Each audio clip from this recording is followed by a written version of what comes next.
El tercer capítulo de What If es un claro ejemplo de todo lo que nos podríamos haber perdido en el UCM. Me imagino a Kevin Feige entrando en las oficinas de Disney y preguntando, gritando: ¿hay alguien aquí que no le gusten los superhéroes de Marvel? Y levante la mano un guionista de Disney, de Pixar o de lo que sea y se lo lleve de la manita a Kevin Feige y le diga: vale, escríbeme una historia en donde nos carguemos a los Vengadores y toda la fase 1 en 30 minutos. Tal cual, tal cual. Así que nada, bienvenidos a la tribu de Wakanda y vamos a por la review con spoilers del tercer capítulo de What If.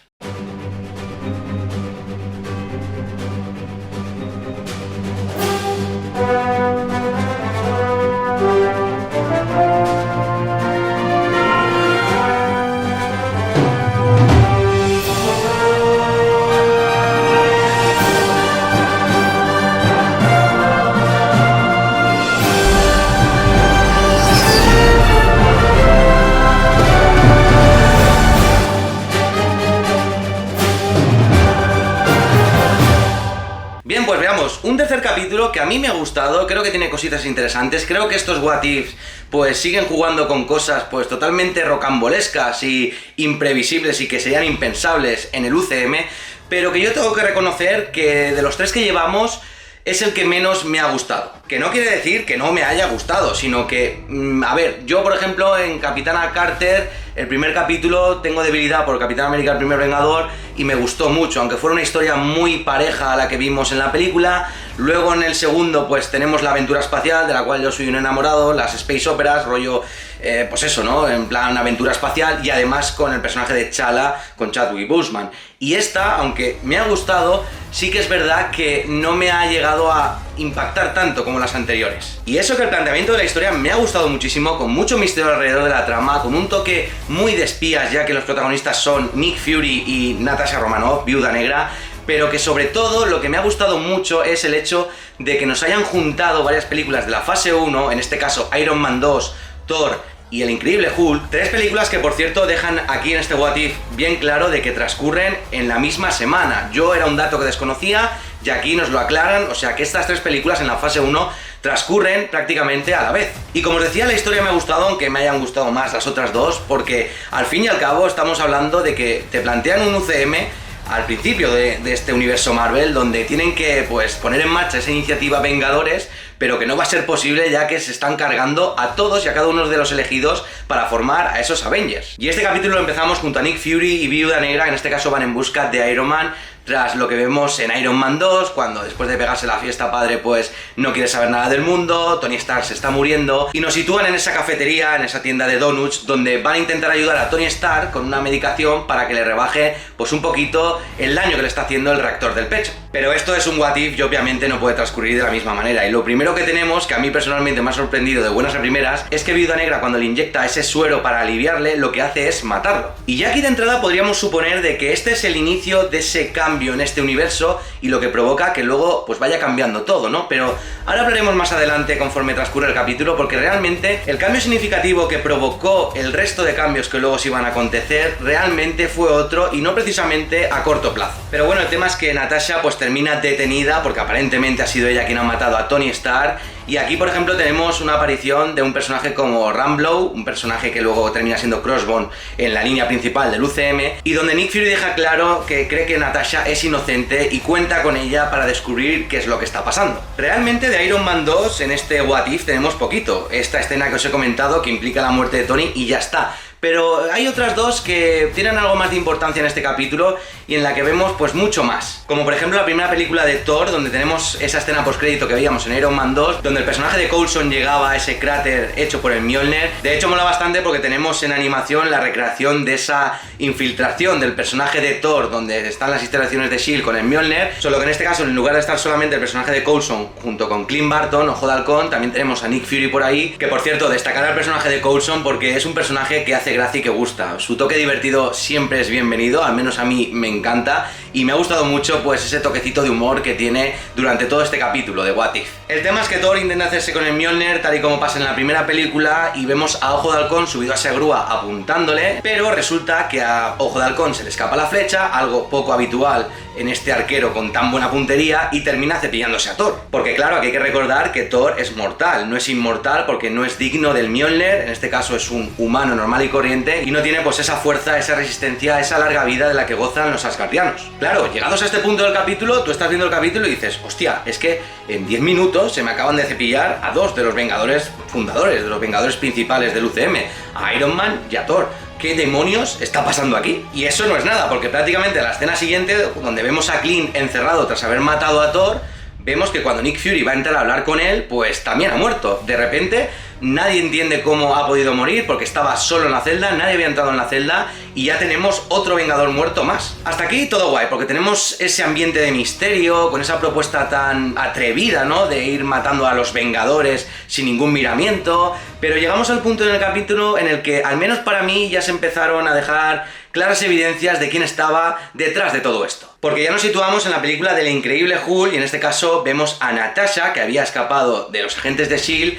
pues ir en busca de un personaje que yo personalmente no me esperaba y me ha hecho gracia encontrarme, que es Betty Ross, el amor de Bruce Banner por esas fechas y la hija del general Ross, y donde básicamente Natasha acude a ella porque necesita de su experiencia científica y de sus conocimientos, además de saber hacer las cosas al margen de S.H.I.E.L.D. Y mientras Betty le presta su ayuda, pues al final, dentro de esa conversación de lo que descubre, Natasha lanza una palabra que para mí pues ya te revela todo en el capítulo, que es nanotecnología. Que a ver, yo no es por darme las de listo, pero ¿cuántos de vosotros habréis caído en la misma conclusión que yo viendo el capítulo y mencionando esto? Porque si tienes que situar a algún personaje que pueda estar haciendo esto en esa época del UCM y mencionan esto de nanotecnología,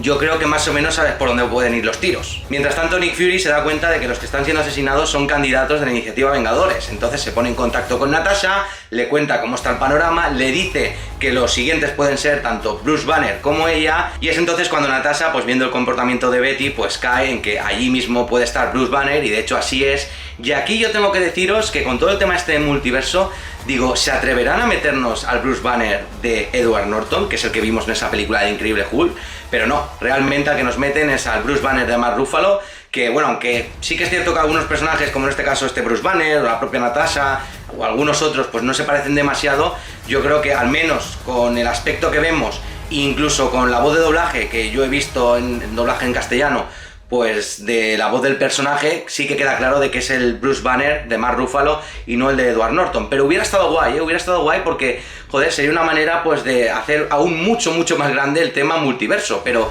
como se supone que el Increíble Hulk sí que es canon dentro del UCM, pero simplemente con un cambio de actor, pues bueno. Y aquí entramos en una parte del capítulo donde nos cuentan pues dos historias de forma paralela. La primera de ellas, por ejemplo, Nick Fury frente a Loki. Loki llega a la Tierra con los guerreros, con todo el ejército de Asgard, donde está reclamando venganza por la muerte de su hermano Thor, y a la vez vemos como Natasha intenta escapar con Bruce Banner, y además llega el ejército del general Ross, y simulando esa escena que vimos en el Increíble Hulk de batalla en la propia universidad. Por un lado, centrándonos en lo de Loki, yo creo que la muerte de su hermano le ha venido que, vamos, que ni pintado, porque es el heredero al trono de Asgard, en el momento en el que Odín está con el sueño. Además es un motivo para llegar a Midgard, a la Tierra, y conquistarla o darles pal pelo, lo que más le apetezca. Y queda claro en esa escena pues donde Nick Fury está intentando razonar con él, negociar con él, pero él pues ataca a los humanos, en este caso a S.H.I.E.L.D., pero que eso sí, el personaje de Shiv le hace entrar un poquito solo en razón,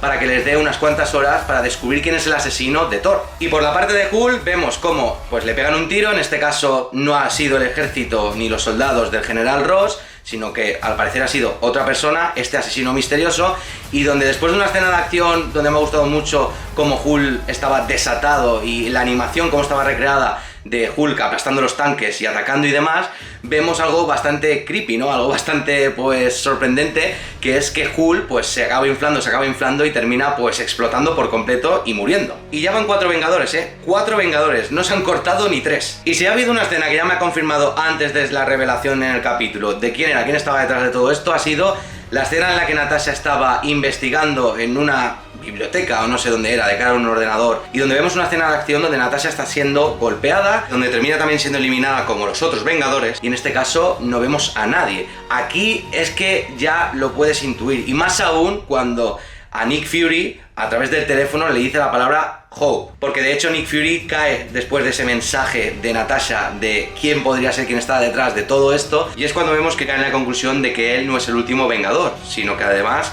está por ahí la Capitana Marvel, ya que aparece ese buscador que ella misma le dio en los años 90. Y va a hacer un pacto con Loki, va a hacer una proposición que luego pues va a terminar siendo un engaño para que termine capturando a este supuesto asesino. Y ya en un cementerio vemos como Nick Fury está visitando la tumba de Hope Van Dyne, es decir, la hija de Hank Pym y de Janet Van Dyne, y que deja bien claro pues quién está detrás de todo esto, y va en relación con lo que yo comentaba anteriormente en nanotecnología y demás, y como posiblemente muchos de vosotros habréis caído en ese momento anterior del capítulo, y es que quien está detrás de estos asesinatos es ni más ni menos que Hank Pym. Un Hank Pym que está completamente desquiciado, de hecho aquí es chaqueta amarilla, no es ni siquiera Ant-Man, y donde al parecer tras la muerte de Hope, que estaba trabajando para S.H.I.E.L.D., pues enloqueció y de esta manera quería vengarse tanto de Nick Fury como de S.H.I.E.L.D. Y aquí volvemos al punto del principio que os he dicho, donde supuestamente la muerte de Tony tendría que haber sido ese cambio en el universo, ¿no? Ese cambio que hiciera que este universo transcurriera de manera diferente, esta historia.